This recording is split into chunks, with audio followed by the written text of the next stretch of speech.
दोस्तों नमस्ते। दोस्तों मैं डॉक्टर नित्यानंद। दोस्तों आज हम लोग बात करने वाले हैं ज्वाइंट पेन। ज्वाइंट पेन में एक बहुत ही कॉमन बीमारी दिखाई दे रही है इस समय, जो कि जनरली ओल्ड एज में के जो पेशेंट आते हैं उनमें एक प्रॉब्लम दिखाई देती है, ऑस्टियोआर्थराइटिस। तो दोस्तों आज हम लोग समझेंगे मेन ऑस्टियोआर्थराइटिस होता क्या है, फिर ऑस्टियोआर्थराइटिस में लक्षण क्या आते हैं, ऑस्टियोआर्थराइटिस का कारण क्या है, और दोस्तों यदि किसी व्यक्ति को ऑस्टियोआर्थराइटिस हो जाता है तो कौन सी होम्योपैथी मेडिसिन है जो बहुत ही इफेक्टिव है। साथ ही साथ समझेंगे ऑस्टियोआर्थराइटिस होने पे क्या करें और क्या ना करें। दोस्तों मैं कोशिश करूंगा इसको बहुत ही आसान तरीके से आप लोग को समझाऊं। सबसे पहले तो ऑस्टियोआर्थराइटिस होता क्या है। दोस्तों हमारे जो दो बोन्स हैं, ये दो बोन्स के बीच में जहां ज्वाइंट करते हैं वहां पे एक कार्टिलेज होता है।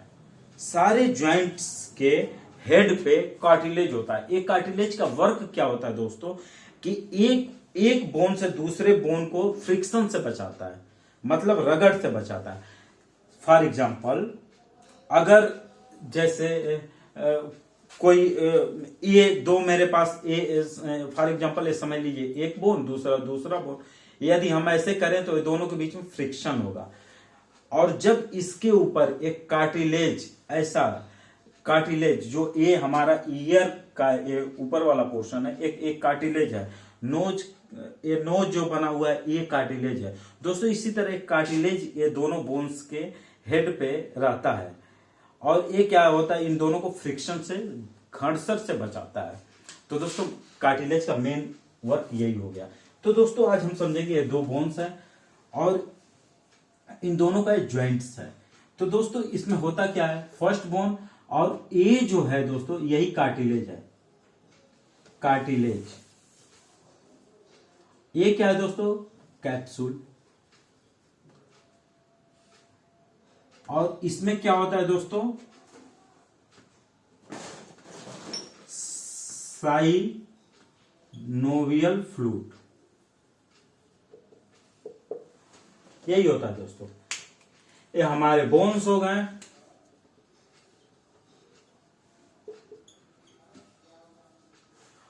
अब ये बोन्स के दोनों हेड पे कार्टिलेज हो गया दोस्तों, और ये क्या कर रहा है, और बीच में एक कैप्सूल हो गया। ये दोनों, ताकि साइनोवियल फ्लूइड, इन दोनों के बीच में एक फ्लूइड होता है साइनोवियल फ्लूइड, जिसको गांव में आमतौर पे लोग बोलते हैं कि लबाब कम हो गया, ग्रीस कम हो गया, इस तरह की का यूज करते हैं, उसी को हम लोग बोलते हैं साइनोवियल फ्लूइड। ये दोनों के बीच में एक घर्षण से बचाता है। अब दोस्तों इसी कार्टिलेज में डिजनरेशन स्टार्ट हो जाता है, मतलब क्षय स्टार्ट हो जाता है। ये धीरे धीरे इसका डिजनरेशन माने इसका क्षय स्टार्ट हो जाता है, जिसकी वजह से ये घुटने में या जो वेट बियरिंग ज्वाइंट, ऐसे जोड़ जो कि वजन को सहते हैं, उनमें क्या होता है दोस्तों, रेडनेस आ जाती है, स्वेलिंग आ जाती है, पेन होने लगता है, सूजन हो जाएगी, दर्द होने लगेगा। उसी को हम लोग बोलते हैं ऑस्टियोआर्थराइटिस। अब दोस्तों और आसान तरीके से समझने की कोशिश करते हैं। दो ज्वाइंट्स के बीच में जो हमारा कार्टिलेज होता है, ये घर्षण से बचाता है, दोनों को रगड़ से बचाता है, दो बोन्स को, और इसी में डिजनरेशन स्टार्ट हो जाता है, क्षय स्टार्ट हो जाता है, जिसकी वजह से हमारे ज्वाइंट्स में, जिस ज्वाइंट्स में ये स्टार्ट होता है उस ज्वाइंट के पास सूजन आ जाती है, रेड हो जाता है, बहुत पेन होने लग, बहुत दर्द होने लगता है। उसी को हम लोग ऑस्टियोआर्थराइटिस बोलते हैं। अब दोस्तों अभी और डिटेल में जब मैं सिम्टम्स बताऊंगा तो इजी तरीके से समझ में आ जाएगा कि ये होता क्या है। अब दोस्तों बात करेंगे इसके कारण की। तो इसका मेन कारण होता क्या है। अच्छा एक चीज और समझ लें, ये तो मैंने बता दी ये चीज। अब दोस्तों ये हमने बोन जो लिया है, अब ये क्या हुआ, कार्टिलेज देख रहे हैं, यहां पे कार्टिलेज क्लियर है, यहां कार्टिलेज घिस रहा है, जिसकी वजह से यहां बोनी ग्रोथ हो रहा है। बोनी ग्रोथ पहली चीज।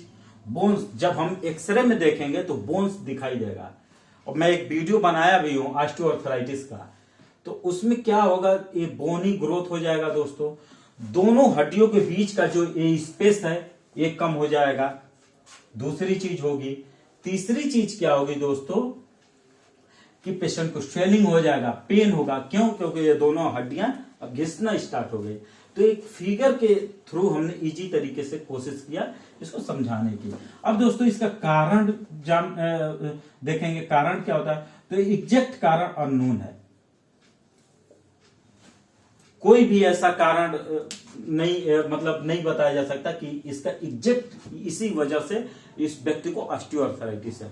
तो दोस्तों अननोन कारण है, लेकिन कुछ फैक्टर हैं जिनको ऑस्टियोआर्थराइटिस होने के चांसेज हो जाते हैं। उस फैक्टर में क्या है दोस्तों? फैक्टर पहला है दोस्तों हेरिडिटरी। इसका मतलब हुआ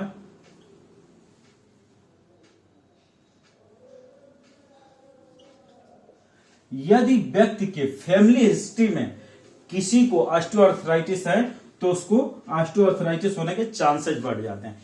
यदि उस व्यक्ति के फादर को, मदर को, या फिर दादा या दादी को, या मैटरनल साइड में मामा को या नाना नानी को हो तो उसको ऑस्टियोआर्थराइटिस होने के चांसेस हो जाते हैं। दूसरा जो रीजन है दोस्तों ओबेसिटी, मोटापा। मोटापा से क्या हो सकता है दोस्तों? जैसे कोई व्यक्ति मोटा है, मैंने बोला कि स्पेशली इफेक्ट करता है वेट बियरिंग ज्वाइंट को, वैसे जोड़ को जो वजन को सहते हैं। तो दोस्तों क्या हुआ कि जैसे मेरा नी है, घुटना है, तो क्या मैं खड़ा हुआ, घुटना मेरा वेट बहुत ही ज्यादा है, तो क्या होगा? घुटने पे लोड ज्यादा पड़ेगा। तो फिर क्या होगा? इस पे जब लोड ज्यादा पड़ेगा तो ये क्या होगा? इसको थोड़ा सा क्षय होने के चांसेस, कार्टिलेज का वर्क लोड बढ़ जाएगा। जब वो चलेगा, मूवमेंट करेगा, तो क्या होगा? दबाव कार्टिलेज पे ज्यादा पड़ेगा। दूसरा रीजन ओबेसिटी। तीसरा जो रीजन हो गया दोस्तों ट्रॉमा। अगर उस व्यक्ति को कभी इंजरी हो गई, यहां पे चोट लग गया, जैसे किसी को पकड़ के ऐसे उसका जा रहा है और पैर मुड़ गया, जिसकी वजह से वो कार्टिलेज डैमेज हो गया, तो फिर उसको पेन ऑस्टियोआर्थराइटिस होने के चांसेस बढ़ जाएंगे। और दोस्तों क्या होता है, ये हो गया। अब दोस्तों हमने देख लिया कि कारण क्या हो सकता है, ये हो सकता है, बट एग्जैक्ट कारण अननोन है। अब दोस्तों हम लोग बात करेंगे सिम्टम्स क्या आएगा, इस पेशेंट को सिम्टम्स क्या आएगा।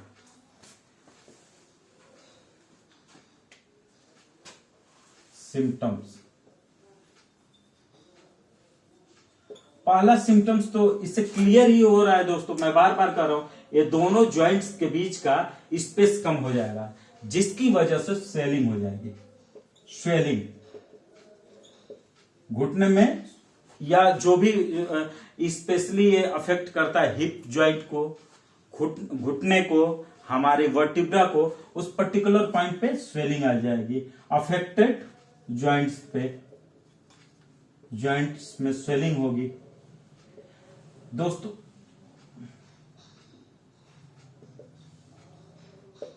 दूसरा क्या होगा दोस्तों, पेन होगा। अफेक्टेड ज्वाइंट्स में जो ज्वाइंट्स अफेक्ट होगा उसमें पेन होगा।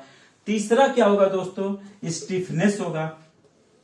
स्टिफनेस का मतलब दोस्तों जकड़न, जो ज्वाइंट होगा उसमें जकड़न महसूस होगी, बोलेगा कि लिमिटेशन ऑफ मूवमेंट हो जाएगा, पूरा मूवमेंट अच्छे से नहीं हो पाएगा। फिर क्या होगा दोस्तों, चौथा क्या होगा दोस्तों, हेवर्डेंस नोड।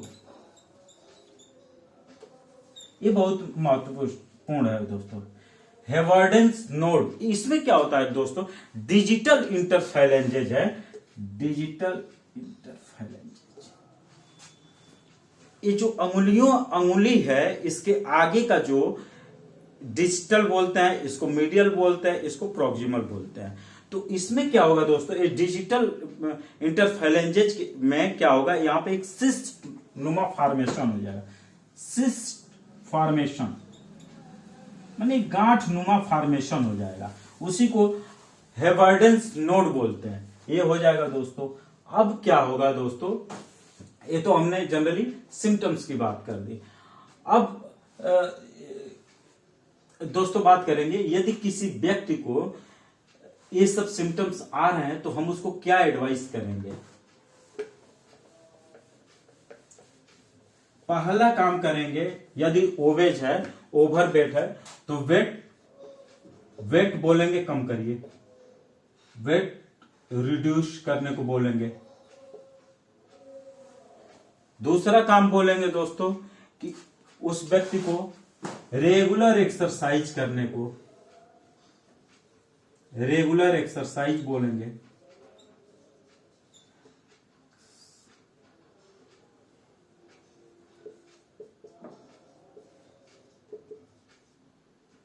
डेली बोलेंगे एक्सरसाइज करिए। फिर क्या बोलेंगे दोस्तों, ज्यादा वेट बोझा उठाने वाला काम ज्यादा ना करें।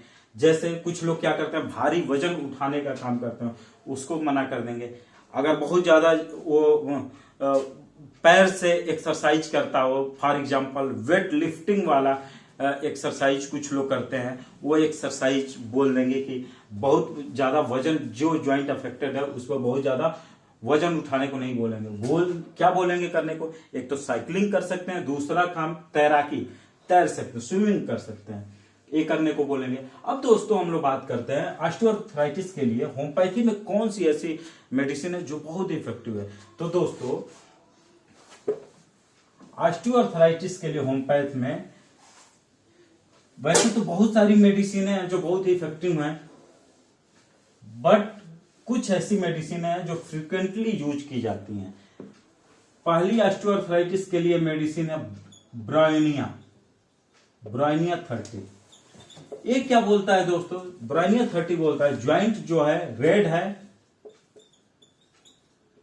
रेडनेस रहेगा, हॉटनेस रहेगा, गर्म रहेगा, और ये जो पेन और सीवियर पेन होगा, पेन सीवियर, और पेन जो है, दर्द जो है चलने पे बढ़ेगा, आराम से आराम मिलेगा। पहली चीज कि ज्वाइंट जो रहेगा रेड रहेगा, वहां पे गर्म महसूस होगा, ज्वाइंट में सीवियर पेन होगा, जो कि चलने से तकलीफ ज्यादा होगी, अब बैठे रहने से आराम मिलेगा। दूसरी मेडिसिन रस्टक्स, ये इसलिए बता रहा हूं रस्टक्स दोस्तों, इसमें बस थोड़ा सा डिफरेंस है। इसको क्या करना है दोस्तों, 4 गोली सुबह दोपहर शाम लेना है। रस्टक्स 30 को भी 4 गोली सुबह दोपहर शाम लेना है। ये क्या बोलता है दोस्तों, जस्ट इसका ब्रायोनिया का उल्टा हो जाता है। रस्टक्स को रेस्ट से आराम मिलता है, और रेस्ट से तकलीफ बढ़ जाती है, चलने से आराम मिलता है रस्टक्स को। अब दोस्तों जो तीसरी मेडिसिन है, बहुत ही अच्छी मेडिसिन है दोस्तों, लीडम पाल 30 TDS लेंगे, 4 गोली 3 बार। ये सारी दवाओं को सिम्टम के अनुसार सुबह दोपहर शाम 4 गोली लेना। लीडम पाल क्या बोलता है दोस्तों, जो पेन होगा एक्सटेंडिंग अपवर्ड, पहला लक्षण आएगा।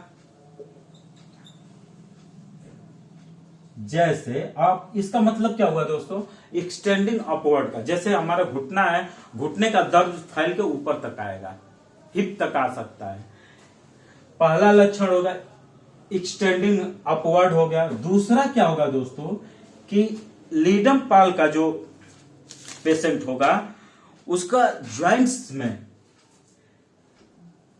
क्रीपिटस होगा, खट खट आवाज आएगी। अच्छा एक चीज मैं छोड़ दिया था ऑस्टियोआर्थराइटिस में, ऑस्टियोआर्थराइटिस में एक लक्षण और भी आता है दोस्तों, क्रीपिटस होता है, उसके ज्वाइंट से खट खट की आवाज आती है, इस तरह का वो होता है।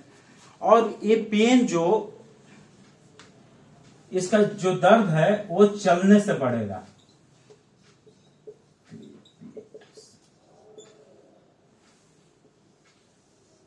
ज्वाइंट्स में क्या होगा दोस्तों, खट खट की आवाज आएगी, साथ ही जो दर्द होगा नीचे से ऊपर की तरफ ट्रेवल करेगा। फिर और ये जो तकलीफ रहेगी, चलने पे तकलीफ बढ़ेगी, तो उसमें लीडम पाल बहुत अच्छा काम करती है दोस्तों। और मुझे लगता है कि हम लोग ऑस्टियोआर्थराइटिस को काफी डिटेल्स में और बहुत ही कम समय में समझने की कोशिश किए हैं। यदि मेरा चैनल पसंद आए तो कृपया लाइक करें, सब्सक्राइब करें। Thank you.